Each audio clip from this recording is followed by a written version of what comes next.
Hello friends, how are you? And I hope all will be well with you, with God of mercy.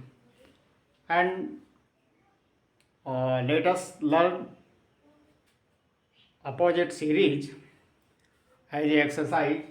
तो आज हमारी exercise है antonym से संबंधित, जिसमें हम सीखेंगे कि शब्दों को कैसे उल्टे क्रम में लाते हैं, अपोजिट वर्ड में लाते हैं, एंटोनिम्स में लाते हैं। तो उसके पहले मैं आपको एक बात बताना चाहता हूँ कि पार्ट 4 में थोड़ा कोरिजेंडम है, तो वहाँ पे भूलवश नॉलेज की स्पेलिंग गलत हो गई थी। तो KNOWLEDGE ये करेक्ट स्पेलिंग नॉलेज की है। वहाँ थोड़ा डी और जी में थोड़ा हेर फेर हो गया था, तो इसके लिए आज मैं बता रहा हूँ ये स्पेलिंग करेक्ट है। और एक शब्द था अलर्ट, जिसका मैंने नहीं बता पाया था। तो अलर्ट का अपोजिट जो मैंने उसमें नहीं बता पाया था, तो अलर्ट मीन्स होता है सावधान, सचेत। तो यहाँ पे हो जाएगा केयरलेस या नेग्लिजेंट या स्यूपाइन आप बोल सकते हैं इसको, स्यूपाइन। तो ये तो कोरिजेंडम थे, तो इसको समझ लें और पार्ट 4 में सही कर लें। ओके फ्रेंड्स, और आज इसको देखते हैं।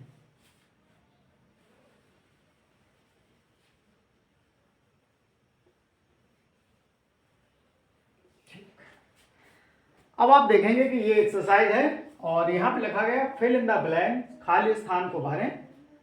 स्पेसिस में स्थान, the opposite of the words in underline. कहने तात्पर्य ये है कि जिन शब्दों में या जिस वर्ड में अंडरलाइन किया गया है उस वर्ड का आपको अपोजिट मीनिंग देना है। ओके, तो देख लेते हैं। फर्स्ट देखते हैं, साइंस इज ब्लेसिंग। जो साइंस है, विज्ञान है, वो वरदान है, नॉट ए कर्स। तो यहाँ पे ब्लेजन आशीर्वाद हो जाएगा, तो यहाँ पे क्या हो जाएगा, कर्स, CURSE। यहाँ कर्स का मतलब क्या हो गया, अभिशाप। ठीक है, तो विज्ञान जो है वो एक आशीर्वाद है, वरदान है, ना कि ये अभिशाप है। इसका मीनिंग ये हो गया है पूरे सेंटेंस का। और अगला देखते हैं, डिमांड एंड, मांग और पूर्ति।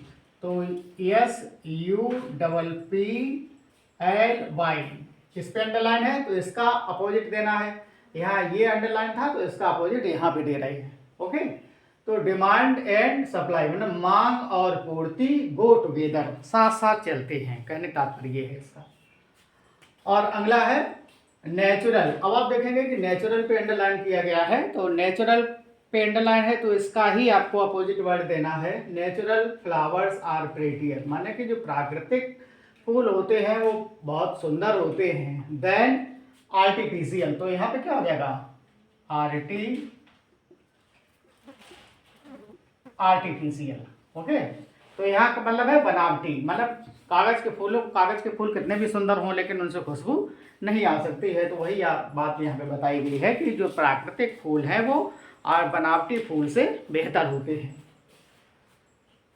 और अगला देखते हैं, 4 नंबर है, the dog is a domestic.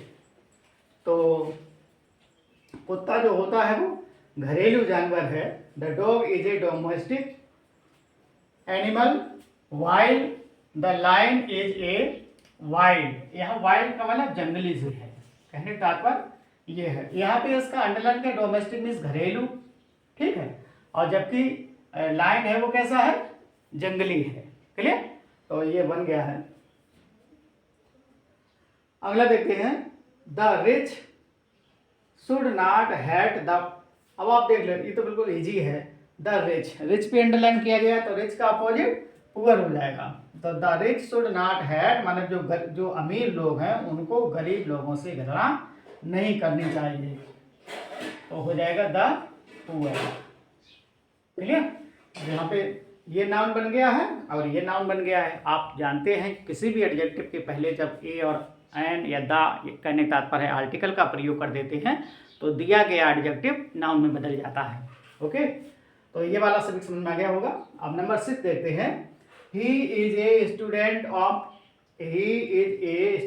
Of ancient history, माने कि वो जो विद्यार्थी है वो एंशियंट हिस्ट्री का मतलब पुरानी विचारधारा का है। वाइल जबकि हिज फ्रेंड इज, जबकि उसका मित्र जो है वो मॉडर्न हिस्ट्री। तो यहाँ पे एंशियंट हो जाएगा, एंशियंट का एंटोनिम देंगे तो क्या हो जाएगा, एंशियंट मीन्स प्राचीन, तो यहाँ पे क्या हो जाएगा मॉडर्न, MODERN, मॉडर्न हिस्ट्री। कहने का तात्पर्य है कि वह कैसी विचारधारा का है, वह प्राचीन विचारधारा का है, जबकि उसका जो मित्र है वो आधुनिक विचारधारा का है। कहने का तात्पर्य ये है। अगला देखते हैं 7, there is a difference between public and,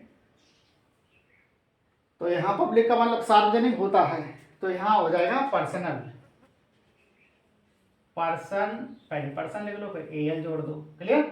तो देयर इज बिटवीन, भिन्नता होती है बिटवीन किसमें, public life and personal life, माने कि पब्लिक लाइफ और व्यक्तिगत लाइफ में एक भिन्नता होती है, तो वही बात बताई गई है। तो यहाँ पे ये बात बताई गई है। अगला देखते हैं, we should be optimistic. Optimistic का मतलब होता है आशावादी होना, तो वी शुड बी हमें होना चाहिए ऑप्टिमिस्टिक, आशावादी होना चाहिए, not a pessimistic, not a pessimistic. कहने का तात्पर्य क्या है, तो हमें आशावादी होना चाहिए, नॉट अ पेसिमिस्टिक, हमें एक निराशावादी नहीं होना चाहिए। अगला देखते हैं, अब आप देखेंगे and fall come by turns in life, माने जिंदगी में अदल बदल के आते रहते, उतार चढ़ाव जिंदगी में आते रहते हैं, तो इसका मतलब क्या हो जाएगा, तो यहाँ पे फॉल लिखा है तो फॉल का उल्टा कर देंगे तो यहाँ पे हो जाएगा राइज एंड फॉल, तो यहाँ अंडरलाइन से कर देंगे, rise and fall come by turns in life, माने जिंदगी में उतार चढ़ाव आते रहते हैं, इसका मतलब ये हो गया है। और अगला है Pandit Nehru was the champion of peace, मतलब पंडित नेहरू की यहाँ प्रशंसा की गई है कि पंडित नेहरू जो थे वो एक विजेता थे, किसके विजेता थे, ऑफ पीस, माने शांति को पसंद करने वाले एक विजेता थे, शांति पसंद वाली पद्धति के थे। कहने तात्पर्य ये है नॉट ऑफ, यहाँ पीस का अपोजिट देंगे तो हो जाएगा वार, युद्ध। मान कहने का तात्पर्य यही हुआ कि पंडित नेहरू बिल्कुल भी युद्ध के पक्ष में नहीं थे, वो शांत प्रिय नेता थे। तो ये 10 वाक्य मैंने आपको जो बताए हैं शायद ही आप लोगों को अच्छी प्रकार से समझ में आए होंगे। और फ्रेंड्स, अगर ये सब आपको अच्छा लग रहा है और आपको वास्तव में कुछ सीखने को मिला है तो चैनल को ज़्यादा से ज़्यादा लाइक, शेयर और सब्सक्राइब करें। Thanks for watching, have a nice day.